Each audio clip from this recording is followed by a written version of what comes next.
Booth had a very intense personal hatred for Abraham Lincoln. Welcome to Watch Mojo, and we're looking at people who went down in history for one unforgettably horrible thing they did. Soon, everything Nero had done as emperor seemed to finally come to a head. Grigori Rasputin. During the reign of Tsar Nicholas II, Grigori Rasputin, a Russian mystic, rose to prominence, all thanks to his perceived ability to heal the emperor's son, Alexei. Alexei's health improved, cementing the royal family's belief that Rasputin had magical healing powers and guaranteeing his privileged place on the royal court.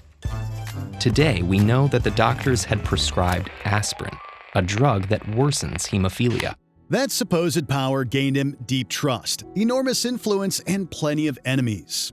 While some viewed him as a holy man, others saw him as a manipulator surrounded by rumors of drunken orgies, bribery, and political interference. Things reached a breaking point during World War I when Nicholas II left domestic affairs in the hands of his wife Alexandra, who relied heavily on Rasputin. As Russia's economy crumbled, public hatred fell on him. By the end of World War I, they were convinced the only way to maintain order was to eliminate this sham of a holy man. In 1916, Rasputin was brutally assassinated, and the Romanov dynasty collapsed shortly after. Today, history still remembers him as the scandalous mystic tied to the empire's downfall. You can't even kill properly. Guy Fawkes, political rebel, martyr, or freedom fighter. However you frame him, Guy Fawkes will always be remembered for one thing: the Gunpowder Plot. In 1605, he was caught guarding barrels of gunpowder beneath the House of Lords in London, part of a conspiracy to assassinate King James I and Parliament. Although it's lunatic, the plot is actually viable. It's the Big Bang theory of destruction, in which you take out your enemy and then work out what happens next. His motivation? Fawkes was a devout Catholic who had fought with Spanish forces against Protestant states. By the time he joined the Gunpowder Plot, he wasn't acting alone. In fact, he was part of a group determined to restore Catholic leadership in England through violent means. Under the very noses of the Protestant state, this powder keg would sit until Parliament reconvened. Unfortunately, their mission failed when an anonymous letter exposed the plot. Fawkes was arrested, tortured, and executed for treason.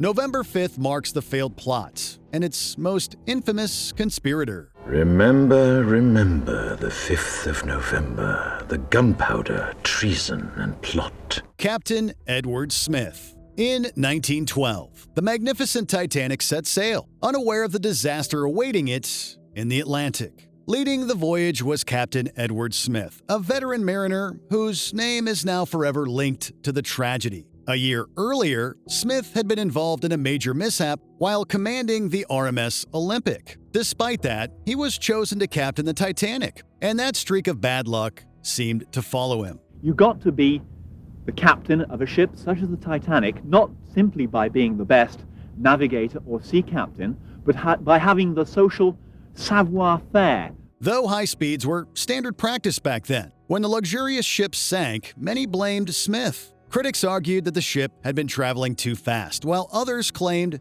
that Smith had ignored warnings about icebergs. Water 14 feet above the keel in 10 minutes. In the 4P, in all 3 holds, and in boiler room 6. Sadly, the mariner didn't survive to defend himself, leaving him remembered as the captain of the 20th century's most iconic ocean liner, Herostratus. To gain everlasting fame, Herostratus dared to burn down the temple of Artemis, one of the 7 wonders of the ancient world. Made almost entirely of marble, this Ephesus temple was known for its massive size and stunning artwork. But in 356 BCE, on the same day Alexander the Great was born, Herostratus, an obscure figure, chose to destroy it. And yes, if you're wondering how do you burn down a stone temple, the answer is that there are wooden structural elements because, of course, as you know, stone is very strong under compression but weak under tension. Instead of glory, he was arrested immediately and tortured to death. To stop his name from living on, authorities issued damnatio memoriae, banning his name from ever being spoken or recorded. They cleared the site and rebuilt the shrine, making it even larger and more magnificent than the temple temple that had been destroyed. Ironically, ancient historians documented the story anyway, ensuring his plan succeeded centuries beyond his lifetime. Today, little is known about Herostratus, except that he destroyed beauty to feed his ego. In fact, we have the term Herostratic fame, which is used by pedantic people like me who give discourses on the structural features of stone to mean the kind of fame you get for being famous for having done something wicked in order to become famous. Joseph McCarthy. When you hear the word McCarthyism, what comes to mind is fear replacing fact and power gone wrong. And that's because of Joseph McCarthy. The explosive charges trigger public hearings in the Senate.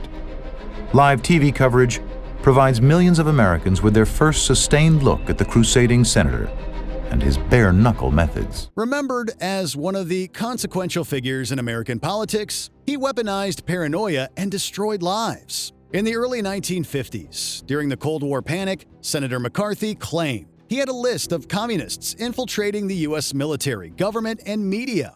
Apparently, the President and I now agree on the necessity of getting rid of communists. We apparently disagree only on how we should handle those who have been protecting communists.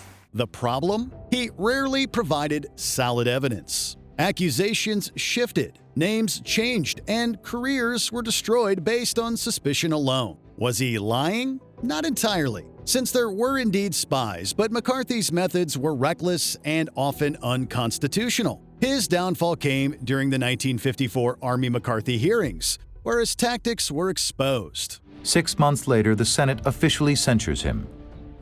His reign of terror is over. In 1957, he died, disgraced and largely abandoned. Typhoid Mary. You've probably heard the name Typhoid Mary, a label for anyone who spreads disease or misfortune. It belonged to Mary Mallon, an Irish immigrant cook in early 20th century New York. She's believed to have infected between 51 and 122 people, with 3 confirmed deaths. We don't know when she originally got typhoid fever, but she was definitely a carrier. Mallon looked healthy, even as the wealthy families she served fell ill. Public health investigator George Soper eventually identified her as an asymptomatic carrier, something almost unheard of at the time. Still, Mallon refused to stop cooking, denied responsibility, leading to her forced quarantine in 1907. After her release, she secretly returned to work, sparking new outbreaks. Mallon didn't have a way to make a decent living doing anything else, though, so when the city lost touch with her, she went right back to the kitchen. Arrested again, she lived the rest of her life quarantined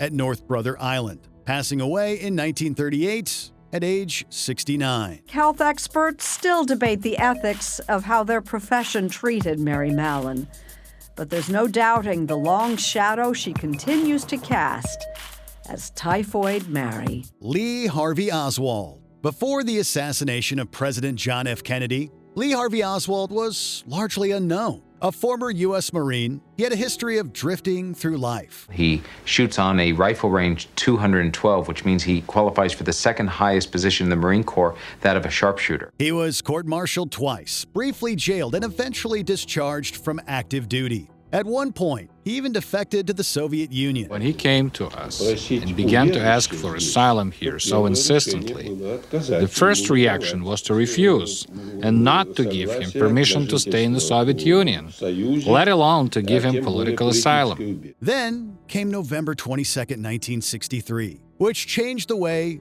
he'd be viewed forever. On Wednesday evening, 2 days before the assassination, one of the boarders at the rooming house recalls Oswald intently watching a TV news story about President Kennedy's visit to Dallas. On that fateful day, as Kennedy's motorcade passed through Dallas, Oswald fired from the Texas School Book Depository, killing Kennedy and injuring Texas Governor John Connally. Shortly after, he shot and murdered a Dallas police officer while fleeing. Oswald was finally arrested, but before he could stand trial, he was shot on live TV by nightclub owner Jack Ruby. Nero, the emperor who, according to legend, fiddled while Rome burned. Nero ruled from 54 to 68 CE and is remembered as one of Rome's most despised leaders. The last of the Julio-Claudian emperors, Nero transformed the greatest empire the world has ever seen into a playground for his darkest desires. Regarded as extravagant and ruthless, he eliminated rivals, killed his mother, and persecuted Christians. To be fair, his reign wasn't entirely bad. He supported the arts, implemented reforms, and launched public works to help Rome recover from earlier disasters. Still, these achievements are often overshadowed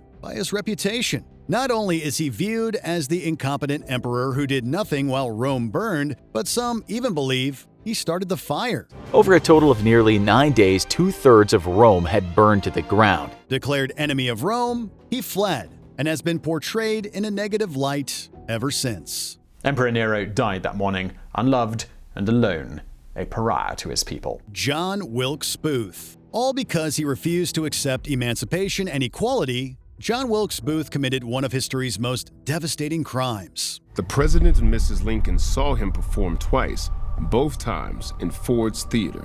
This is the first time in a play called The Marble Heart, 17 months before the assassination. They live! Some onlookers think Booth uses the play to threaten Lincoln. To Booth, President Abraham Lincoln represented everything he hated: the abolition of slavery, the Union's victory, and the possibility of black civil rights. First, he planned to kidnap Lincoln and use him as leverage to free Confederate prisoners. But when that failed and the war ended, Booth escalated to murder. On April 14, 1865, he shot Lincoln at Ford's Theater. Notice the bulge in Booth's pocket. That's a .44 Derringer. Small, easy to conceal, the perfect assassin's gun. But here's the thing, it only carries one shot. Booth will have to get as close as he possibly can to the president. Instead of becoming the hero he imagined, he was hunted down and killed 12 days later, all thanks to his hateful act. His name is synonymous with infamy, often overshadowing the fact that he was once a celebrated actor. Paralyzed from the neck down, Booth slowly, painfully died. Before we continue, be sure to subscribe to our channel and ring the bell to get notified about our latest videos. You have the option to be notified for occasional videos or all of them. If you're on your phone, make sure you go into your settings and switch on notifications. Judas Iscariot. Out of Jesus' 12 disciples, Judas Iscariot took it upon himself to betray his rabbi. For that, his name has become synonymous with treachery. Ah, Smithers, how'd the beating go? Sir, there was no beating. What? Well, that's a hell of a thing. Why? Because I called it off. Judas! Scriptures hint at his darker tendencies, but everything reached its peak on the night of the betrayal. According to the Gospel of Matthew, Judas handed Jesus over to the religious authorities for 30 pieces of silver, identifying him with a kiss. The actual sum was very small, 30 pieces of silver. It might have kept him going for a month or so, but not for very long. That single gesture set in motion Jesus' arrest, torture, and crucifixion. The betrayal cuts deeper because Judas was part of Jesus' inner circle, not just a distant follower, though he later returned the money in remorse. History never forgave him for what he did. He remains a lasting symbol of betrayal, greed, and tragic downfall.